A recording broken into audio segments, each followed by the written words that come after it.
The carriage wheels groaned over the gravel drive as the mist rolled across the grounds of Wexley Manor. Within, Lady Rosalind Ashbury sat with her gloved hands clasped tightly in her lap, her heart fluttering like a trapped bird. 19, pale, and trembling beneath the weight of a silken wedding gown, she stared through the carriage window at the grand estate that was now to be her home and her prison. The house loomed over the countryside, vast and gray, its windows shuttered against the world, like eyes unwilling to meet hers. She had heard tales of this place, of the Duke who ruled it with silence instead of voice, of a first Duchess whose name had faded from conversation but not from rumor. The butler received her with impeccable grace, bowing so deeply it almost seemed an apology. Inside, the corridors stretched endlessly, filled with portraits of solemn ancestors and the faint scent of beeswax and forgotten roses. The Duke had not come to greet her.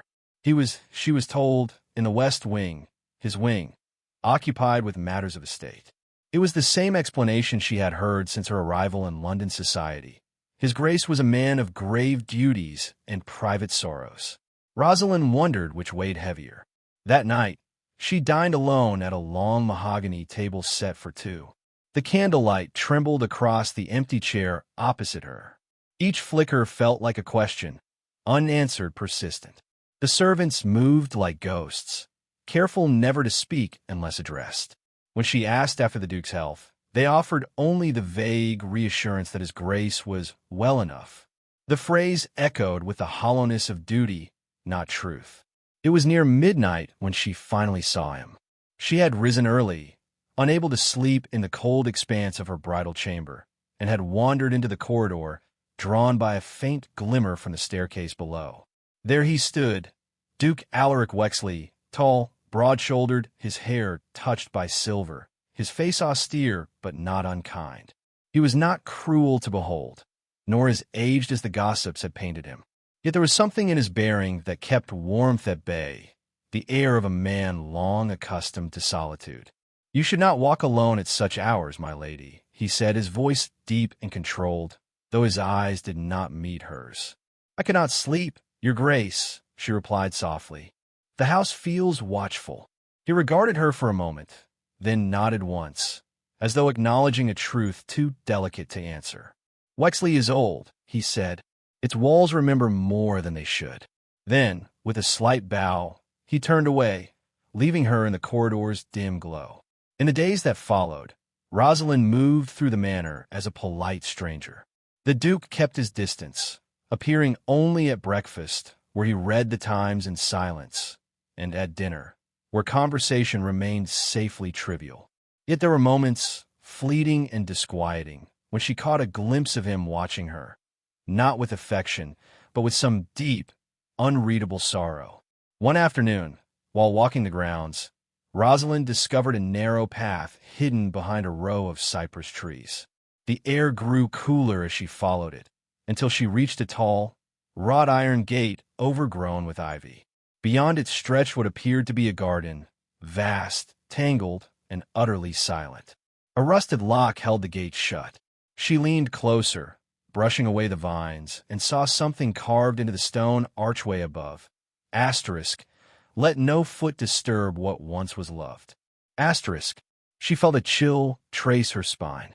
Turning, she saw the housekeeper, Mrs. Dallow, approaching with a pale face.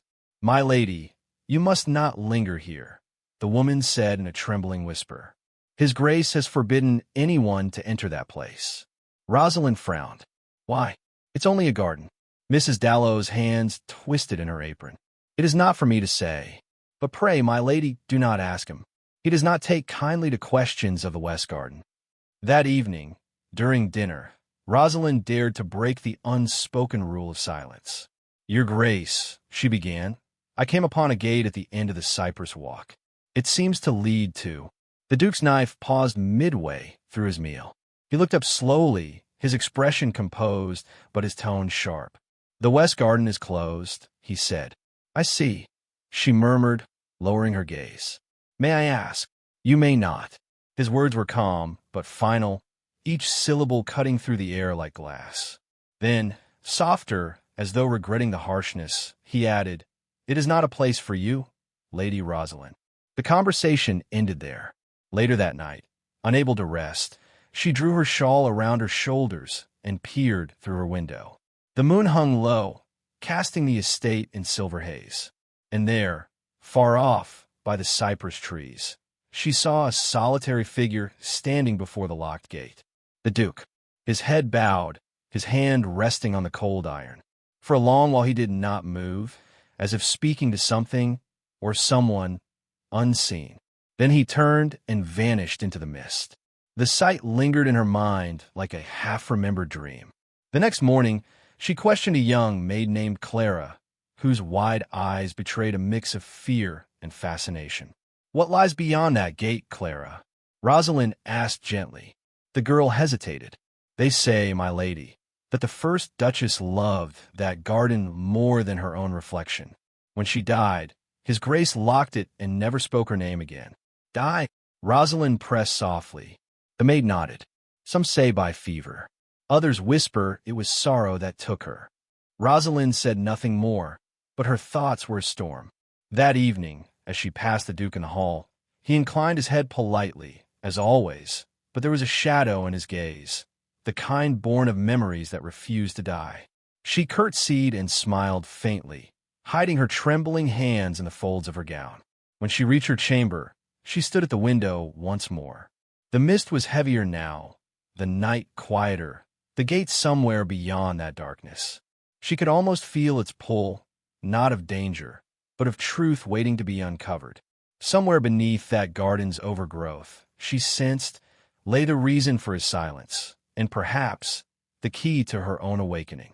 And so, as the clock struck midnight, Lady Rosalind made a silent vow.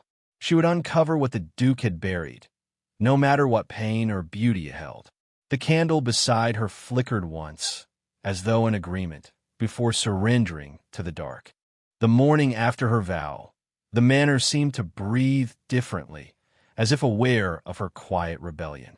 Rosalind waited until the household fell into its habitual silence before venturing once more toward the cypress path. The air was crisp, tinged with the sweetness of early spring. Her slippers brushed through dew-soaked grass as she approached the locked gate. The iron, mottled with rust, looked older than the house itself. She reached for it and felt the cold bite of metal beneath her glove. For a long moment, she hesitated, then pressed. The gate gave the faintest groan, as if in protest, but remained shut. Yet near the edge of the wall, hidden behind ivy, her fingers found a loosened stone. Behind it, a small key waited, long forgotten, wrapped in the remnants of a decayed ribbon. Rosalind's breath caught. She looked around, half expecting a servant's voice or the Duke's shadow, but none came. Her pulse thudded as she slid the key into the lock. It turned with a weary sigh. The gate creaked open, and the scent that rose from within was a strange mixture of decay and memory. Earth, wilted roses, and something faintly sweet, like a perfume left too long uncorked. She stepped inside. The garden stretched wide and wild, nature reclaiming what grief had abandoned. Ivy hung heavy over marble arches, and fountains stood dry, their stone angels streaked with moss. At the heart of the enclosure stood a sundial, toppled and cracked, its base swallowed by roots. The silence felt sacred, and yet her every step seemed to echo through the years. Near a cluster of rose bushes long gone to thorns, something pale caught her eye, a slab of weathered marble, half buried beneath vines. Kneeling, she brushed away the dirt until the inscription emerged, faded but still legible. "To my lost love, forever in bloom." A shiver passed through her. The name beneath had been carved away, each letter scraped into oblivion. It was as if the dead had been denied their own remembrance. "Your Grace's secrets are carved in stone," she whispered under her breath. The sound of footsteps snapped her upright. She turned, heart hammering, but found only the wind stirring through the branches. Yet even after she left the garden, she could not shake the feeling that unseen eyes had watched her trespass.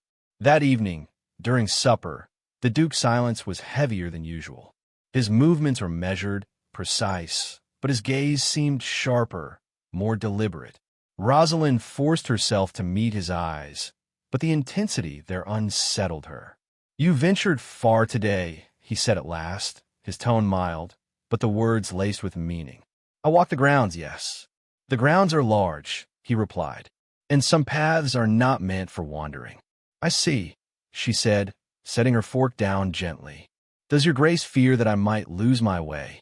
"Some places do not wish to be found," he answered, his eyes darkening. "Nor disturbed." The air between them thickened. Neither spoke again, yet his words lingered long after he left the room. Rosalind's curiosity burned hotter with every unanswered question. What was the truth buried beneath those roses? And why did he guard it so fiercely? Days passed. She returned to the garden again, this time under the forgiving light of noon.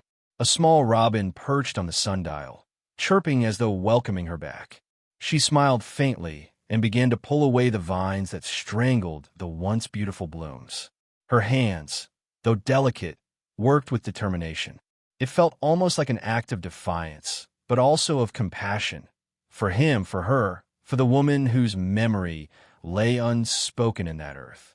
As she worked, she found fragments of a shattered porcelain teacup, a rusted hairpin, and a book of pressed flowers, its pages crumbling at her touch. She turned one page carefully and read a single line in fading ink. Asterisk, do not mourn the petals that fall. They have known the sun. Asterisk, a voice startled her. You have trespassed far enough. She froze. The Duke stood at the gate, his figure framed by sunlight, his expression unreadable.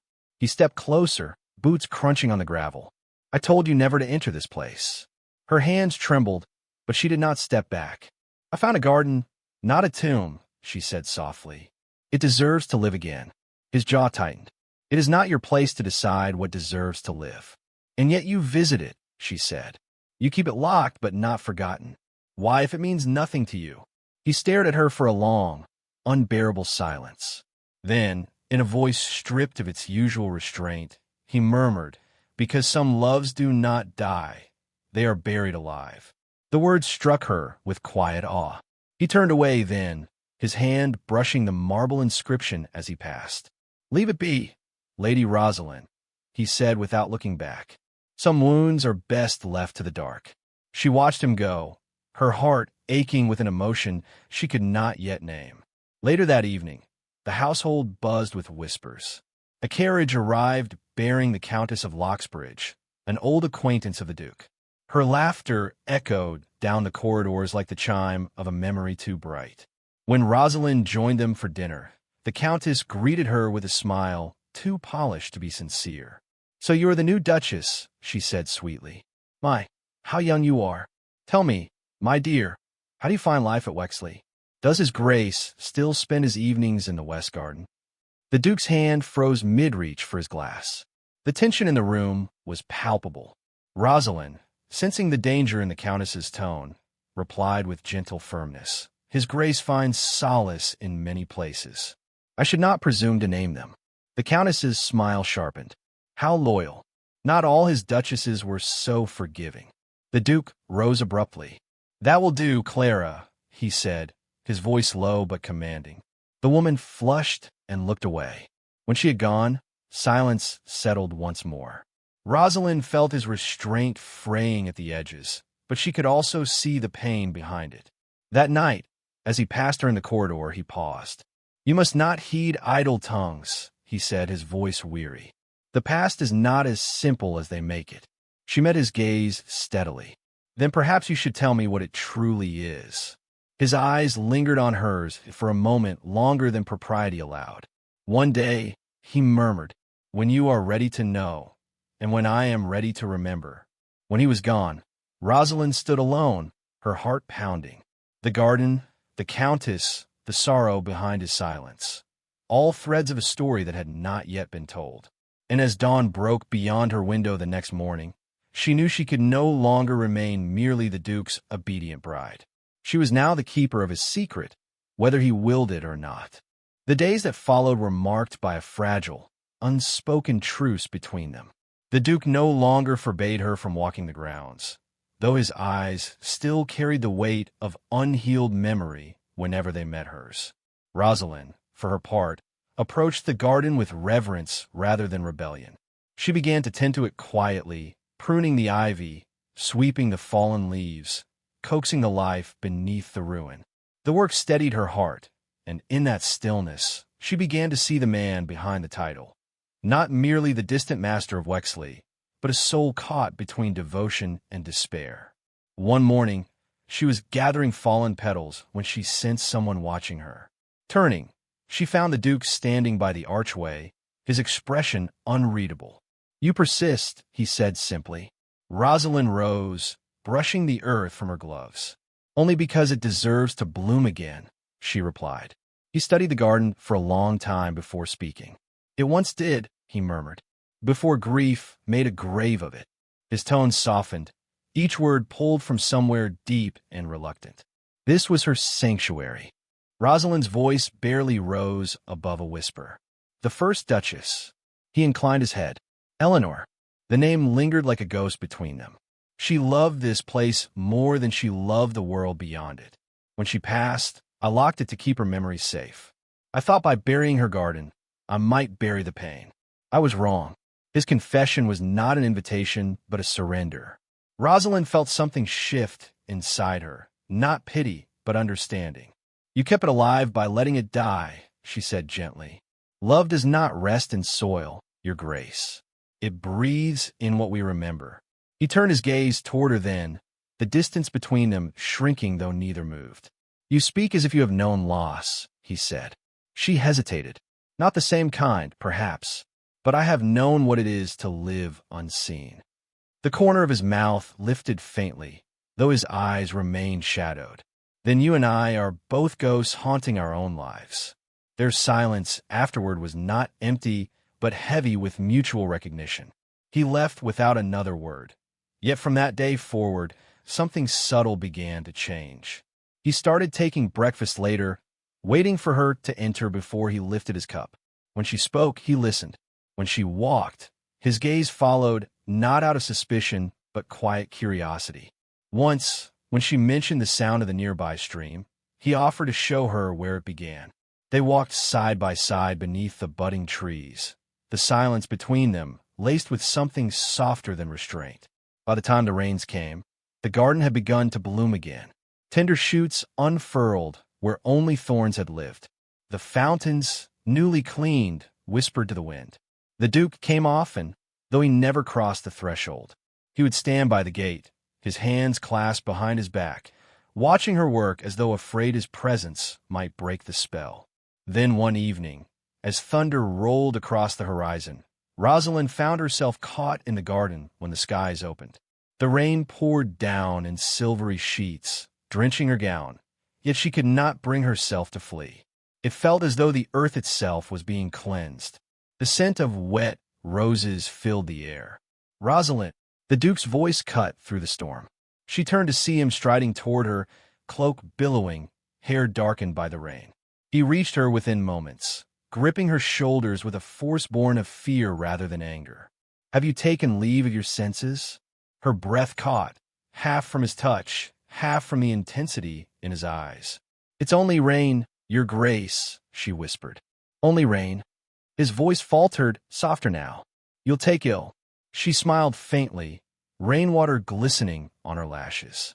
"Perhaps, but the roses are drinking again. That must count for something." He exhaled, his hands loosening though he did not yet let go. "You are a stubborn woman."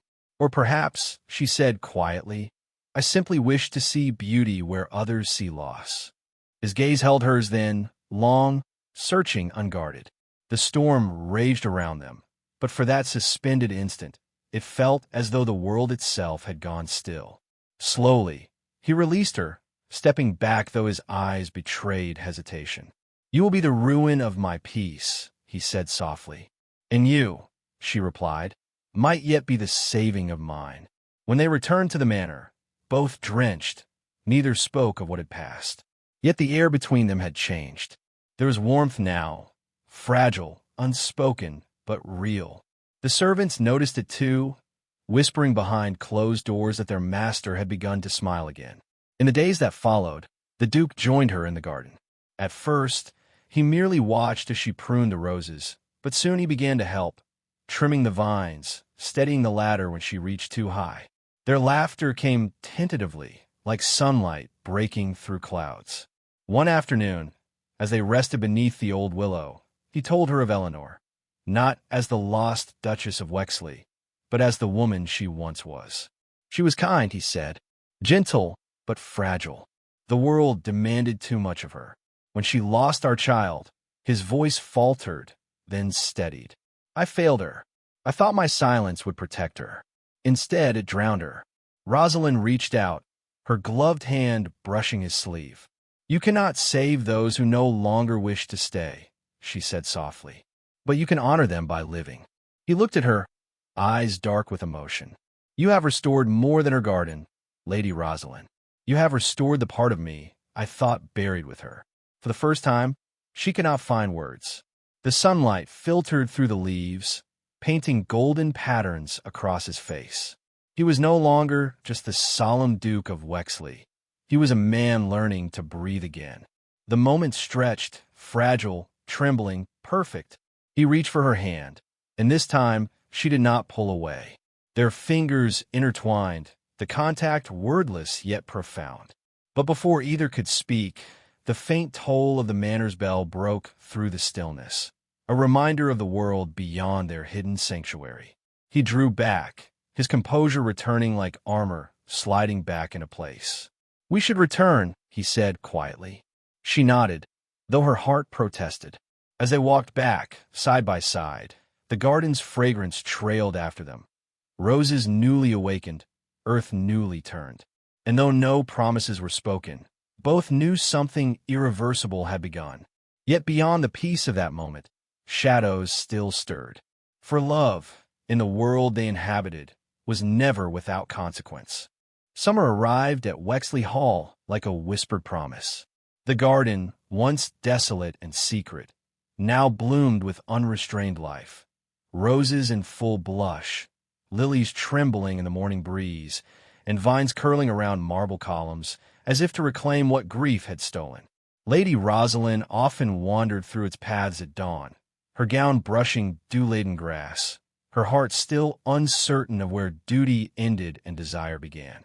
The Duke watched her sometimes from the library window, his once stern face softened by quiet wonder. Yet for every tender glance, a shadow of restraint lingered, a reminder of the world that demanded silence where the heart longed to speak. One afternoon, the Duchess found a letter upon her vanity, her name inscribed in the Duke's hand, deliberate and formal.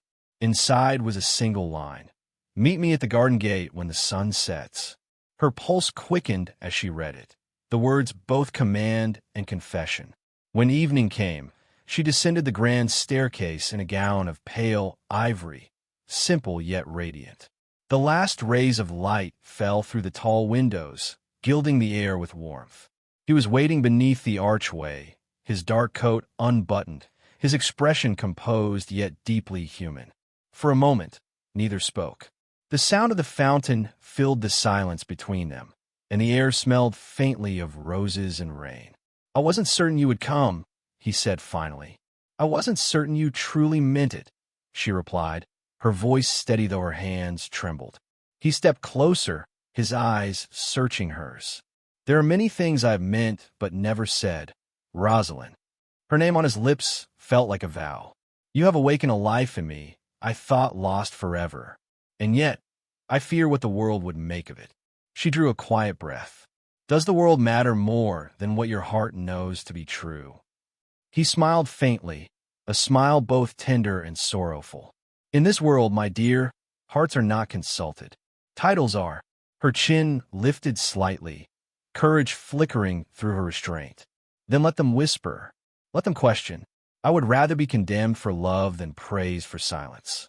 He stared at her as though seeing her for the first time, not as a young bride bound by duty, but as a woman of courage and conviction. Slowly, he reached for her hand. You speak like Eleanor once did, he murmured. She, too, believed love could defy the rules of our world. Rosalind met his gaze with quiet certainty. Perhaps she was right. Perhaps love only dies when we allow fear to bury it. For a moment, he said nothing. Then, with the faintest tremor in his voice, he whispered, "Rosalind, if I tell you that I have loved you for longer than I have allowed myself to believe it, what would you say?" She stepped closer, her gloved fingers brushing his cheek. "I would say that I have loved you since the first day you forbade me to enter this garden." A soft laugh escaped him, low and incredulous. "Then this cursed garden has finally redeemed itself." He drew her near, the distance of months vanishing in a heartbeat. Yet before his lips met hers, a voice carried across the courtyard. A servant's hurried approach, urgent and breathless. The Duke turned sharply as the butler bowed low. "Your Grace, Lady Clarendon has arrived unannounced. She insists upon seeing you."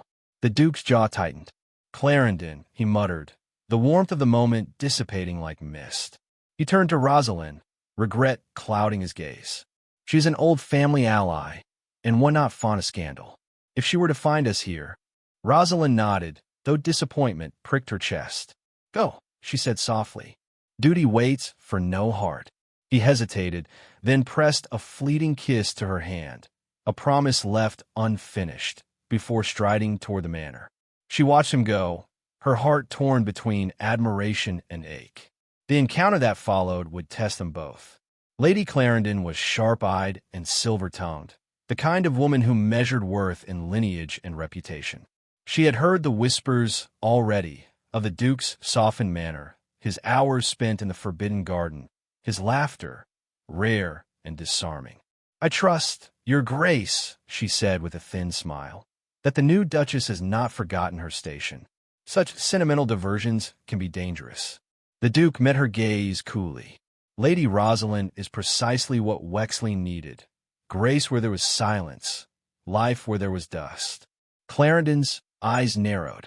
"You speak of her as if she has bewitched you." He inclined his head slightly. "Perhaps she has." By the time the guest departed, the Duke knew what must be done. The choice before him was cruelly simple: guard his heart to preserve his standing, or claim his happiness and risk society's scorn. For the first time in years, he found himself unwilling to choose silence. That night, he went to the garden once more. Rosalind was there, beneath the willow, her face lit by moonlight. She turned at the sound of his footsteps, her eyes widening at the sight of him. Coat undone, restraint abandoned. "I told her the truth," he said, voice low but sure, "that you are my heart's peace, that I will no longer hide what was meant to be known." She blinked, scarcely daring to believe it. "And what did she say?" "That I have lost my reason," he said with a small, rueful smile. "Perhaps she is right." Rosalind stepped toward him, tears glimmering like stars. "Then let us be foolish together." He took her into his arms, and at last, the distance between them dissolved. The kiss they shared was not the fever of youth, but the quiet triumph of souls that had finally found home. The garden seemed to hold its breath, the fountain's murmur softening, the wind stilled. When they parted, he rested his forehead against hers. "You have turned my mourning into mercy," he whispered. "From this day, the garden shall never again be locked." Seasons passed, and the whispers faded. The Duke and Duchess of Wexley became a legend, not for scandal, but for the grace with which they defied it. Visitors who came to the estate years later spoke of the garden that bloomed without end, and of the couple often seen there at twilight, hand in hand, surrounded by roses that never seemed to wilt. Some said the garden was blessed, others that it was haunted by love too strong to die. But those who looked closely could see the truth, that grief had become growth, and loss had given birth to something eternal. And in that hidden corner of England, beneath the golden light of endless summers, the Duke's lost love lived again, not as memory, but as Rosalind.